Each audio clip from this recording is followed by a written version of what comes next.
आजको नियमित प्रस्तुति 6 प्रश्नमा स्वागत छ। नमस्कार, म नवराज चालिसे। दर्शकवृन्द, आज अंग्रेजी नयाँ वर्ष सन् 2022 को पहिलो दिनको पहिलो बिहानीको शुभकामना सबैमा, दर्शक महानुभावहरुमा। र सन् 2021 हामीबाट बिदा भएको छ। विश्वव्यापी कोरोना भाइरसको महामारीको कारणले गर्दा बितेको वर्ष सन् 2021 विश्व मानव जीवनको लागि निकै कष्टपूर्ण रह्यो र हामी नेपालीहरूको लागि पनि निकै पीडादायक रह्यो। हाम्रा घर परिवार, आफन्तजन, परिवारजन, साथीभाइको यो विशेष गरी कोभिडको कारणले गर्दा मृत्युवरण गरेको दुःखद अवस्था पनि हाम्रो माझ रहेको छ। र कोभिडको कारणले गर्दा आर्थिक जीवन पनि निकै प्रभावित भयो। यो विश्वव्यापी रूपमै अर्थतन्त्र निकै सङ्कुचन अवस्थामा रह्यो र विश्व राजनीतिक अवस्थामा पनि निकै उतार चढावहरू आयो। नेपालको आन्तरिक राजनीतिमा पनि निकै उतार चढावहरू आएको छ। र आज हामी अब नयाँ वर्षबाट हामीले के कस्तो उपलब्धिहरू हासिल गर्ने र पुरानो दिनबाट के कस्ता कुराहरू सिक्दै हामी अगाडि बढ्ने भन्ने हामी व्यक्तिगत जीवनदेखि घर परिवार र देशको पनि एउटा क्यालेन्डर फेरिएको छ।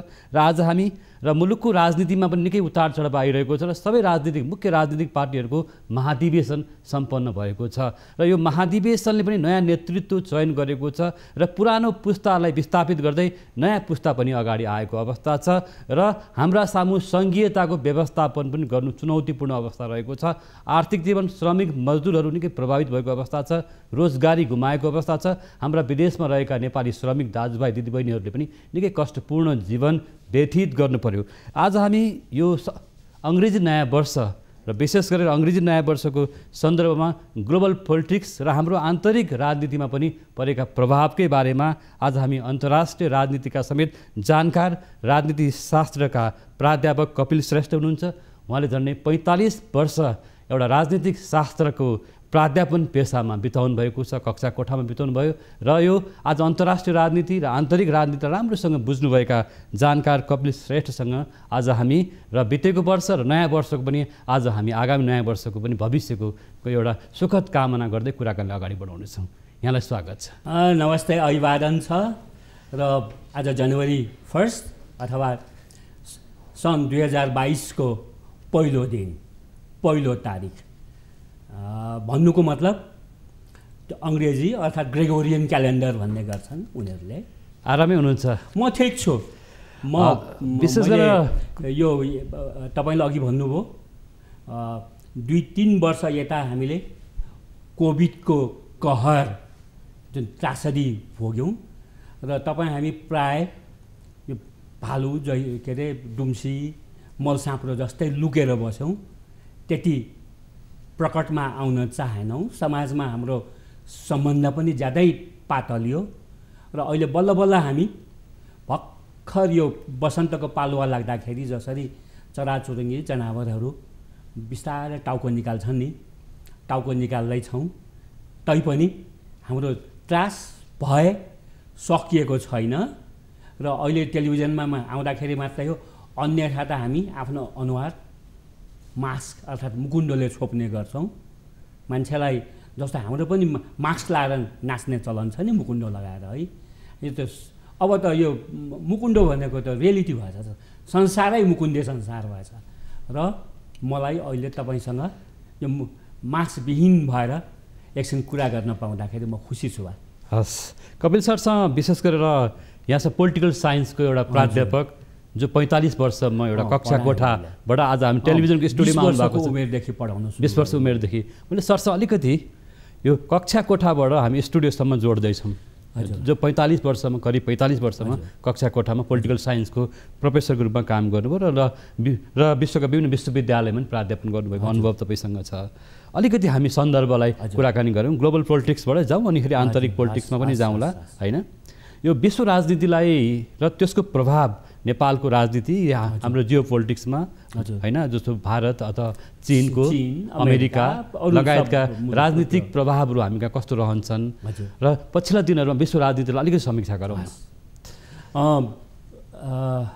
यो अहिलेको जुन तपाईँले ज्यादै महत्त्वपूर्ण प्रश्न गर्नुभएको छ, विश्व राजनीति अहिले एक किसिमले भनौँ भने तनावपूर्ण अवस्थामा छ र विश्व राजनीति त्यति सकारात्मक मोडमा छैन। पहिलो कुरा त यो जसरी चीन र रुस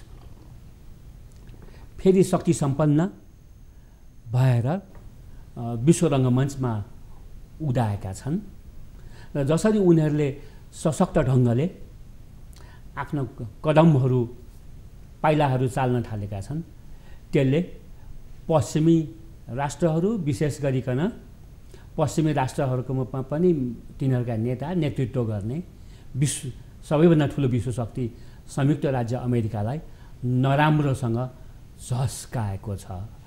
र एक किसिमले सन् 1950 र 60 को दशकमा संयुक्त राज्य अमेरिका र अब विघटित यो सोभियत रुस अर्थात् अहिलेको रसियाको बिचमा जुन एउटा तीव्र प्रतिस्पर्धा थियो, जुन शीतयुद्ध कोल्ड वार, उनीहरू आफै त आम्ने सामने भएर लडेनन्, आफैले एउटा गोली पनि एक्लै अर्कोलाई हानेनन्, तर प्रक्सी वार अर्थात् आफ्ना समर्थकहरू, आफूलाई समर्थन गर्ने राष्ट्रहरूका बिचमा उनीहरूले अनेक किसिमको लडाइँ लडे, व्यापारिक लडाइँ लडे, अनि जासुसी लडाइँ लडे। अहिले विश्व मानव जीवन स्वास्थ्यको लडाइँ लडिरहेको छ।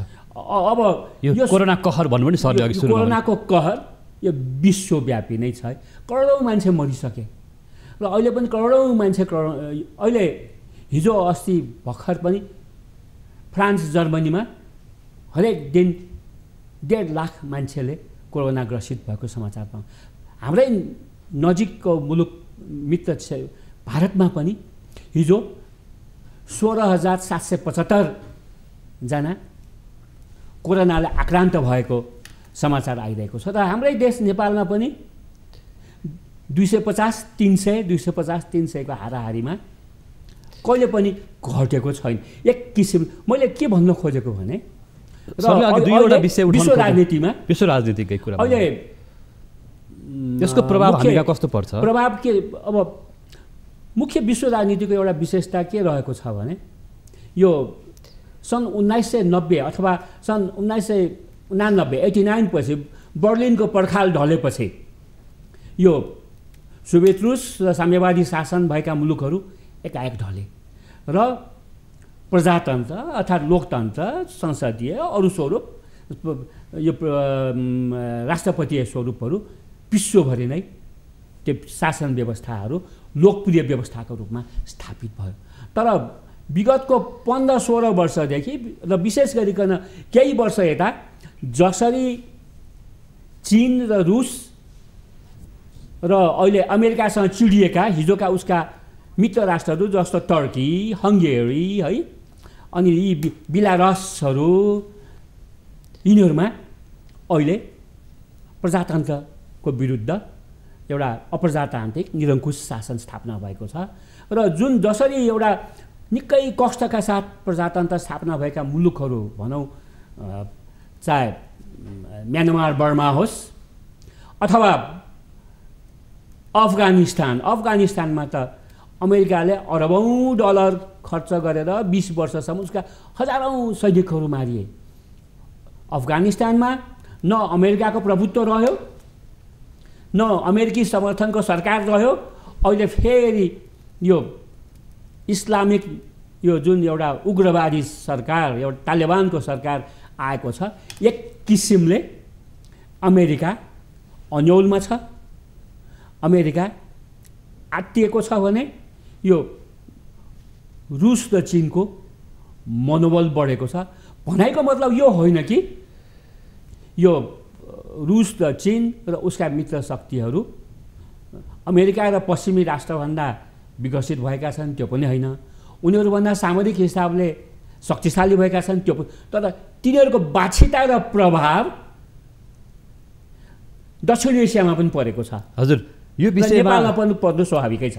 नेपालमा प्रभाव परेकै सन्दर्भमा सरलाई दुईवटा विषय, दुई-तीनवटा विषयमा उठाउन चाहन्छु कि नेपालको आन्तरिक राजनीतिमा पछिल्लो पटक भनौँ न अमेरिका, भारत र चीनको तनाव अथवा प्रभाव जे भनौँ दबाव होइन, जसमा चाहिँ अमेरिकी सहयोग MCC को नाम जोडेर आइरहेको छ, इन्डो पेसिफिक रणनीति पनि आइरहेको छ, BRI चीनको पनि स्वार्थ जोडिएको छ ब्रिक्स एन्ड रोड्स इनिसिएटिभ भनेपछि अब त्यो प्रभाव हामी कहाँ त्यो प्रभावलाई अब हामी मुक्त रहेर हाम्रो आफ्नो एउटा राष्ट्रियता स्वाभिमान छैन सार्वभौमसत्ता जे भन्छौँ त्यो बिचमा हाम्रो चाहिँ अस्तित्व कसरी कायम रहन सक्छ विश्व राजनीतिबाट भन्ने लाग्छ सरलाई। हुन त नेपाल भूपरिवेष्टित मुलुक हो तर यो ज्यादै रणनीतिक र सामरिक दृष्टिकोणले यसको एउटा भौगोलिक अवस्थिति छ जियो स्ट्राटेजिक भन्छ के एउटा नेपाल भू राजनीति असाध्यै संवेदनशील भू राजनीतिक अवस्था छ। विशेष गरिकन यो दक्षिणतिर भारत तीनतिरबाट भारत र उत्तरमा हिजोसम्म तिब्बत थियो। तिब्बत हुँदाखेरि हामीलाई त्यति चिन्ता थिएन। अब तिब्बतमा पनि चीन आइसकेको छ र तिब्बतमा पनि चीनको अब रेलवे समेत आइसकेको छ र अहिले चीनले एउटा एसर्टिभ डिप्लोमेसी खेलेको छ। एसर्टिभ मात्र होइन एग्रेसिभ डिप्लोमेसी खेल्न सुरु गरेको छ। त्यो भनेको के हो? त्यो भनेको चाहिँ त्यो भनेको एउटा आक्रामक किसिमको सही हिजोसम्म चीन शालीन ढङ्गले एउटा शान्त किसिमको कूटनीतिमा विश्वास गर्थ्यो भने अब चीनको जुन त्यो उसको अर्थ राजनीतिक स्तर माथि उठ्यो विशेष गरेर आर्थिक स्तर माथि उठेको र राजनीतिक स्थिरताको कारणले र अहिले एकजना तुलनात्मक रूपले युवा जी जेनफेङ भन्छ है उसले धेरै वर्ष भयो चीनको शासन सत्तामा कि त माओले त्यस्तो पकड जमाए कि डेङ जाओपिङले जमाए अहिले तर जीले चाहिँ उनीहरूले भन्दा पनि एउटा चर्को एउटा बलियो पकड जमाएकोले नेपालमा मात्रै होइन दक्षिण पूर्वी एसिया एसिया पेसिफिक र भारतसँग पनि केही वर्ष भयो र भारतमा पनि बिजेपीको नरेन्द्र मोदीका रूपमा एउटा अर्को छ नि शक्तिशाली प्रधानमन्त्रीको उदय भएको छ र दुईटा क्षेत्रीय रूपमा पनि अहिले भारत फेरि अमेरिकासँग अन्तर्राष्ट्रिय रूपमा अमेरिका र उसका मित्र राष्ट्रहरूसँग उसको अत्यन्त नजिकको सम्बन्ध भएको छ र यो हुँदाखेरि हामीले भारतको चीनसँगको उत्तरी सीमा लद्दाख लगायत डोखाम लद्दाखमा त 20 जना भारतीय चिनियाहरूसँग हतियारको प्रयोग भएन त लाठी मुङ्रा भनेपछि नेपाल झन् बढी संवेदनशील हुनुपर्ने अवस्था छ। असाध्यै नेपाल अनि संवेदनशील हुनुपर्ने अवस्था छ। म आउँछु सर यो विषयमा नै आउँछु। भारतको पनि रणनीतिक महत्त्वाकांक्षा बढेको छ। चीनले त सम्पूर्ण एसियालाई आफ्नो प्रभाव क्षेत्रकै रूपमा मान्न थालेको छ।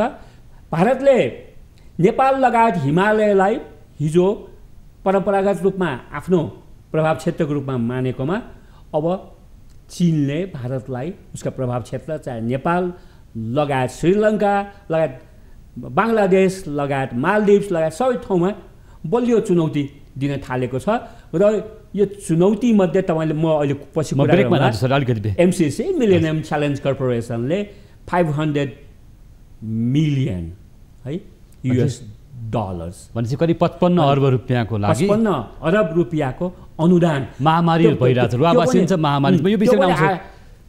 त्यो पनि ऋण होइन र नेपालले यति ठुलो छ नि यो जुन अनुदान अहिलेसम्म यो 70 वर्षको हाम्रो सारा विश्व समुदायसँगको जुन सम्बन्ध छ चाहे वर्ल्ड ब्याङ्क होस् चाहे एडिबी होस् उनीहरू कसैसँग पनि भएको छैन र वर्ल्ड ब्याङ्कसँग त्यो जुन पहिला म यो विषयमा आउँछु सर। थर्डमा जस्तो गम्भीर विषय उठाइछन् मिलियन लिन हिम्मत नगरेर अनेक विवाद उत्पन्न भएर अरुण थर्ड असफल भयो त्यो आफ्नै हो। यसैले अब यो एउटा के भने नयाँ ढोका नयाँ परिस्थिति प्रत्याक्षेप भएको छ। नयाँ ढोका नयाँ परिस्थिति नयाँ चुनौती पनि छ। नयाँ चुनौती र नयाँ अवसर पनि। हाम्रो नियमित प्रस्तुति 6 प्रश्नमा आज हामी अङ्ग्रेजी नयाँ वर्ष सन् 2022 र पुरानो वर्षको समीक्षा गरिरहेको छौँ जसको प्रभाव नेपालको आन्तरिक राजनीतिमा कस्तो रह्यो भन्ने विषयमा प्राध्यापक कपिल श्रेष्ठ अहिले हामीसँग हुनुहुन्छ। पालो भएको छ ब्रेकको।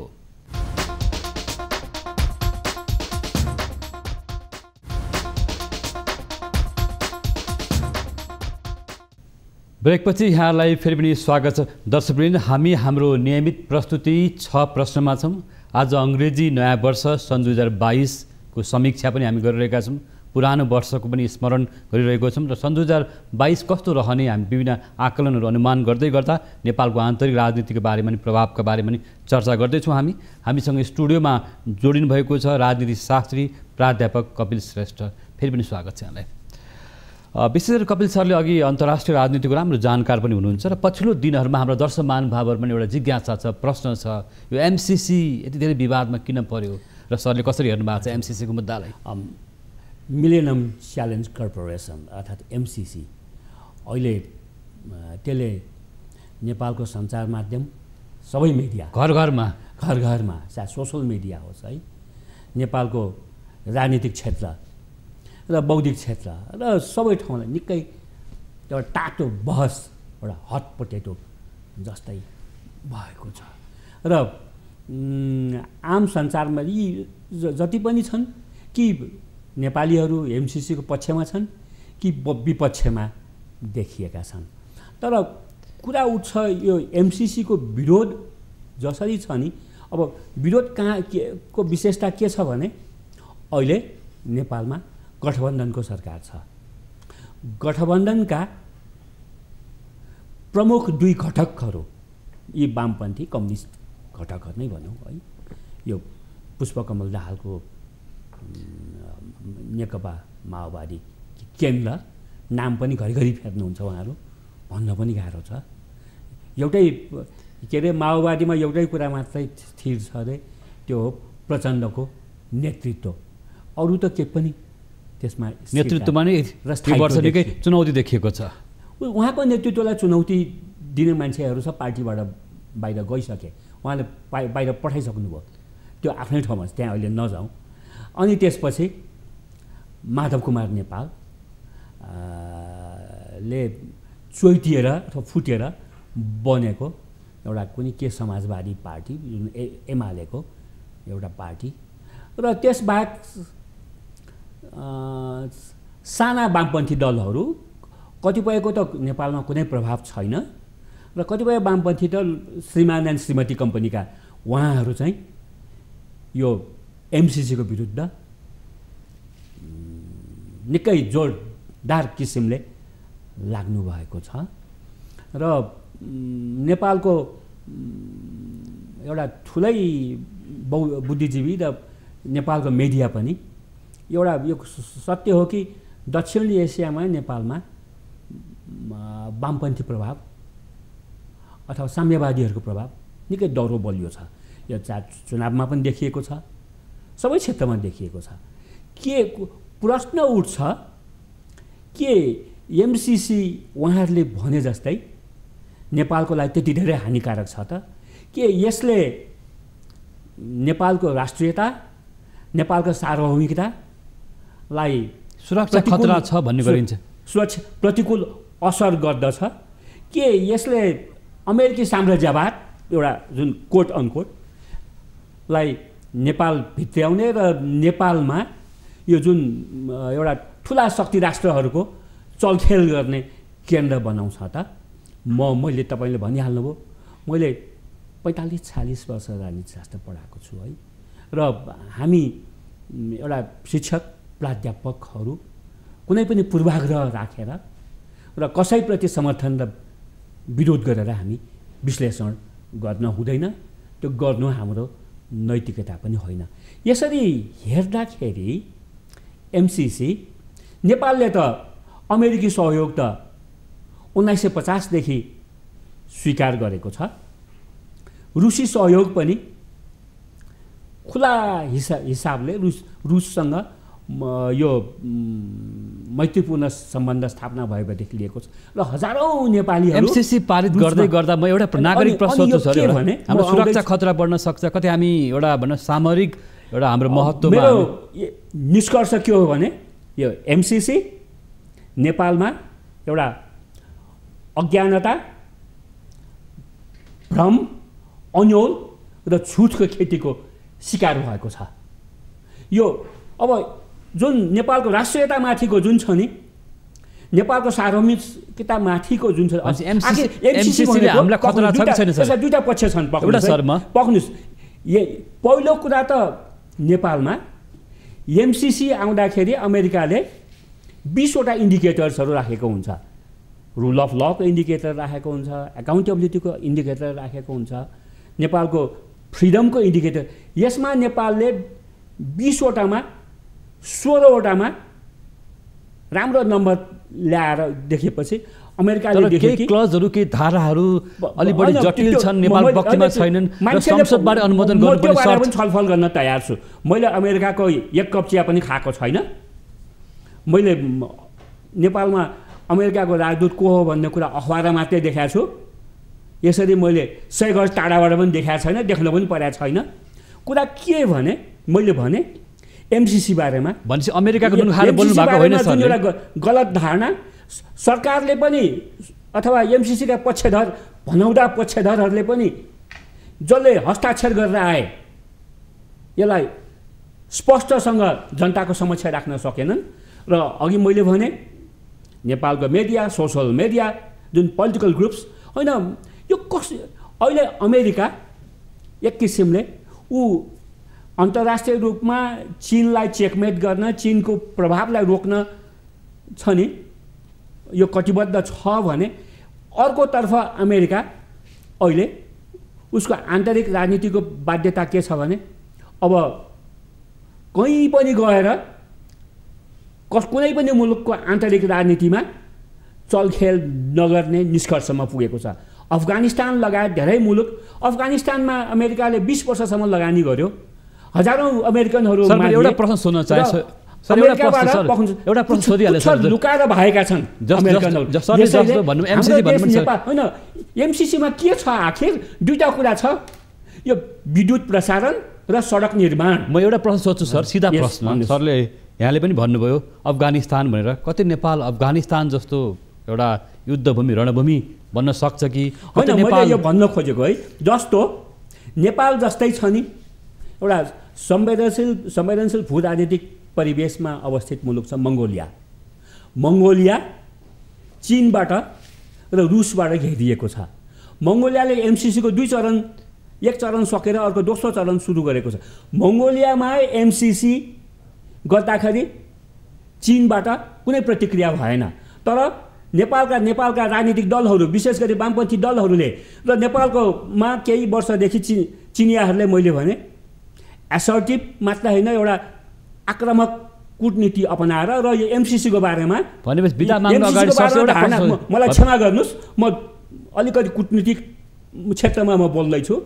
नेपालमा चीनको सबै चिजमा नेपालप्रतिको व्यवहार राम्रो छ, तर यो जुन एमसीसीको बारेमा अथवा नेपालको मिडिया फ्रिडमको बारेमा, जस्तो भनौँ केही वर्ष अगाडि, 2-3 वर्ष अगाडि द काठमाडौँ पोस्टमा एउटा चीनको बारेमा समाचार लेख्दाखेरि काठमाडौँ पोस्टका एउटा सिनियर जर्नलिस्टमाथि चिनिया राजदूतले प्रेस कन्फरेन्स नै गरेर एउटा जुन नकारात्मक प्रतिक्रिया दिए, त्यो म जस्तो मानव अधिकार र लोकतन्त्रको लागि जिन्दगीभर लडेको मान्छेले मैले बिर्सेको छैन। सरी। यसैले अब एमसीसी पारित गर्न हुन्छ सर? होइन, हामी BRI ब्रिक्स एन्ड रोड इनिसिएटिभको छ नि खुसी साथ सहभागी भएका छौँ। सारा चिनिया सहयोगलाई हामीले खुसी साथ, होइन, अमेरिकाको एमसीसीमा यो जुन छ नि, मैले भने त्यो जुन आखिर के वर्ल्ड ब्याङ्क कुनै पनि सहयोग बिना शर्त हुँदैन। वर्ल्ड ब्याङ्कले गरोस्, चाहे एडिबीले गरोस्, चाहे कुनै पनि यो आइएनजिओहरूले राख्ने शर्त, मैले कतिपय आइएनजिओसँग म न्युयोर्कबाट अरू संस्थाबाट मैले पनि समझदारी पत्रमा कहिलेकाहीँ त मन नै खिन्न हुन्छ के। भनेपछि एमसीसीका जुन सामरिक एमसीसीका केही शर्तहरू, कठोर शर्तहरूलाई गलत छ नि, नेपालले परिमार्जन गरेर संशोधन गरेर अगाडि बढ्न सक्छ। यो पनि कुरा गर्छु म है सर, हामीसँग समयमा एउटा अमेरिकाले अहिले इन्डो पेसिफिक स्ट्राटेजी भन्ने एउटा आइपिएस, इन्डो पेसिफिक स्ट्राटेजीको कुनै पनि डकुमेन्टमा, कुनै पनि मूल्याङ्कनमा एमसीसी त्यसको अङ्ग हो भने, बरु त्यसले युएसएडलाई छ नि इन्डो पेसिफिक, र फेरि यो एमसीसीमा स्पष्टसँग भनेको छ, एउटा हेर्नुहोस् है, एमसिसीको सहयोगको कुनै पनि $1 पनि कुनै पनि सैनिक उद्देश्यको लागि खर्च गर्न पाइँदैन भन् र अमेरिकाले स्पष्टसँग भन्छ। मैले अमेरिकाले स्पष्टसँग भनेको छ एमसिसी यसको एउटै छ नि। म एउटा कुरा सर एमसिसीको एउटै एमसिसीको विषयमा हामी स्टुडियोमा अन्य कार्यक्रम पनि बहस गर्छौँ। एउटै नकारात्मक पक्ष छ, बिदा माग्नु पर्ने मलाई छ नि चित्त नबुझ्ने पक्ष। यो नेपालीहरूले यो ओलीजीको बेलामा एउटा नचाहिँदो शर्त थपे, यो जुन कि संसदबाट अनुमोदन गराउनु पर्ने शर्त। अब यसो हो भने त भोलि संसारका अरू मुलुकहरूले पनि नेपाललाई दिने सहयोग, हामी नेपालमा राजनीतिक स्थिरता छैन, तिमीहरूको नेताको बोली वचनको ठेगान छैन, संसदबाट अनुमोदन गराउनु भन्लान्। यसले गर्दाखेरि नेपालमा राजनीतिमा एउटा अनावश्यक एउटा द्वन्द्व र अनावश्यक तनावको स्थिति उत्पन्न हुन्छ। तर म एउटा फेरि भन्न चाहन्छु, यो एमसिसीको बारेमा एउटा अतिरञ्जित किसिमले प्रचारित गरिएको छ र एमसिसीलाई हामीले अस्वीकार गर्दाखेरि यसको परिणाम के हुन्छ कि नेपालका प्रचण्डजीले, माधवजीले, नेपालका राजनीतिक दलहरूले के माधवजीलाई जहिले पनि नर्थ कोरियामा गएर घुम्न जाने जस्तो हो यो?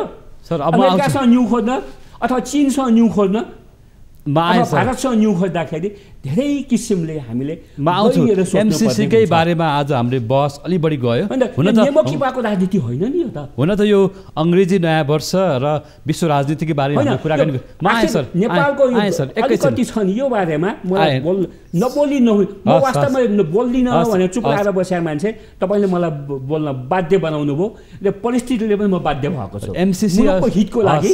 संसदबाट अनुमोदन गर्नुपर्ने बाध्यता र अवस्थालाई चाहिँ समीक्षा गरौँ र एमसिसीको बारेमा धेरै बहस गर्न सकिन्छ। यसको लागि नेपालको भू राजनीतिमा अत्यन्त जटिल र संवेदनशील विषय छ भनिसक्नु भएको छ। हामी एमसिसीको बारेमा सरसँग आगामी कार्यक्रममा आगामी अङ्कमा पनि कुराकानी गर्नेछौँ। आज अङ्ग्रेजी नयाँ वर्षको अवसरमा स्टुडियोसम्म आएर केही आक्रोश, केही नेपाली राजनीतिमा पर्न सक्ने प्रभाव, असर र विश्व राजनीतिका बारेमा देखिएका उतार चढावको बारेमा पनि सरले बताउनु भयो। हामी धेरै आभारी छौँ। धन्यवाद। यहाँलाई स्वागत, यसमा धन्यवाद छ।